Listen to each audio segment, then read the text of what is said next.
आमतौर पर आपने देश में कहीं भी चले जाइए, वहाँ पर एक नज़ारा तो देखने को मिलेगा। सड़क किनारे, किसी चाय की दुकान के बाहर, किसी चौक पर, किसी गली में लोग बैठे हैं, ताश खेल रहे हैं, हंसी मजाक चल रहा है, चाय की चुस्कियाँ चल रही हैं। लेकिन सोचिए, अगर ऐसे में पुलिस किसी को धर ले और जुए के इल्ज़ाम लगाकर उस पर जुर्माना लगा दे, तो क्या वो चुनाव लड़ने से अयोग्य हो जाएगा, उसका चुनाव रद्द हो जाएगा? ऐसा मामला एक सुप्रीम कोर्ट पहुंचा और सुप्रीम कोर्ट ने एक अहम फैसला इस पर दिया। काफ़ी इंटरेस्टिंग ये मामला था। और संजय पाठक जो सुप्रीम कोर्ट के वकील हैं वो हमारे साथ हैं। संजय जी, तस्वीरें उभरती हैं जब इस फैसले को देखते हैं, पढ़ते हैं, तो गली कूचों की, सब जगह की तस्वीरें उभरती हैं, किस तरह लोग एंजॉय करते हैं, ताश को टाइम पास करते हैं। सुप्रीम कोर्ट के इस फैसले को पढ़कर और आपकी बात सुनकर मेरे दिमाग में भी वो तस्वीरें उभर रही जहाँ हर गली, मोहल्ले, गांव, पेड़ के नीचे लोग ताश खेलते हैं। और ये बात सुप्रीम कोर्ट के जजमेंट में सुप्रीम कोर्ट के जजेस ने भी स्वीकार की। तो ये बहुत ही रोचक मामला हुआ। कर्नाटक में एक सज्जन ताश खेल रहे थे। पुलिस वहाँ आ गई। कर्नाटक पुलिस एक्ट के तहत उनको चालान करने का अधिकार है, तो बिना किसी ट्रायल, बिना उसके उन्होंने 200 रुपये का चालान काट दिया। फिर उस शख्स ने एक सहकारी समिति का चुनाव लड़ा और उसमें मैक्सिमम वोट से जीत के उसका डायरेक्टर सहकारी समिति में बन गया। उसको किसी विपक्षी ने चुनौती दी रजिस्ट्रार के यहाँ कि ये व्यक्ति का एक चालान हो चुका है, तो वो मॉरल टर्पिट्यूड का मसला है, इसलिए इसका चुनाव रद्द होना चाहिए। रजिस्ट्रार ने उसका चुनाव रद्द कर दिया। रजिस्ट्रार का ये फैसला हाई कोर्ट ने बरकरार रखा। उसके खिलाफ वो व्यक्ति सुप्रीम कोर्ट आया।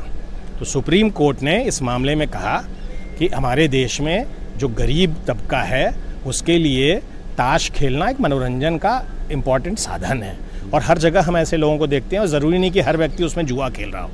नंबर 2, उन्होंने ये कहा कि ये जो पुलिस की चालान की कार्रवाई पुलिस एक्ट में होती है, उसमें कोई ट्रायल तो होता नहीं, कोई सुनवाई होती नहीं है। पुलिस ने पकड़ लिया और बिना किसी सबूत के भी वो अगर 200 रुपये आपके चालान लगा दिया तो आपका चालान हो गया। तो सुप्रीम कोर्ट ने कहा कि अगर ये मिसकॉन्डक्ट हो भी तो ये मॉरल टर्पिट्यूड का मिसकॉन्डक्ट नहीं है, नैतिक अधमता जिसको, हाँ, नैतिक अधमता इस स्तर की नहीं है जिसकी वजह से आप किसी को चुनाव के लिए ही अयोग्य ठहरा दें। तो सुप्रीम कोर्ट ने उस व्यक्ति का हाई कोर्ट के ऑर्डर को सेटिसाइड किया, उस व्यक्ति के चुनाव को वैध करार दिया, और इस तरह से इस इंटरेस्टिंग मामले का पटाक्षेप हुआ। सबसे अहम बात यह है कि जो फैसला लिखने वाली पीठ है, जस्टिस सूर्यकांत और जस्टिस एन कोटेश्वर सिंह, उसमें जस्टिस सूर्यकांत जो हैं वो हरियाणा से बिलोंग करते हैं, और हरियाणा में ताश का प्रचलन सब जानते हैं बहुत ज़्यादा है।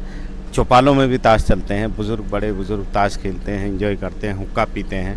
तो ऐसे में सबसे जो अच्छी जो उन्होंने लिखा है कि देश भर में ताश रिकग्नाइज है पूरी तरह, मनोरंजन का साधन भी है, और ताश खेलने के कई रूप हैं, वो खुद कह रहे हैं, उन्होंने जजमेंट में लिखा है। हाँ, उन्होंने लिखा कि ताश है, मनोरंजन के लिए खेला जाता है, आमतौर पे गरीब तबके के लोग खेलते हैं, और ताश खेलना अपने आप में जुआ खेलना नहीं होता है। जी। इसलिए उन्होंने इस तरह की मिस्चिफ की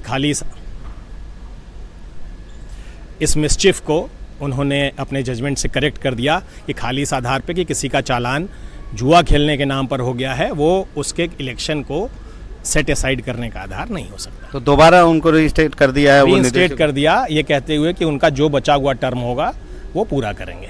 तो साफ तौर पर ताश खेलने वाले, खास तौर पर सड़क किनारे, उनके लिए अच्छी खबर है। अगर पुलिस पकड़ भी लेती है तो वो चुनाव लड़ पाएंगे। वो चुनाव लड़ने के लिए, या उनका अगर वो जीत भी गए हैं तो अगर अयोग्य करार दिए गए हैं तो सुप्रीम कोर्ट का ये जो फैसला है उनकी मदद करेगा। नई दिल्ली से आशीष भार्गव, NDTV इंडिया।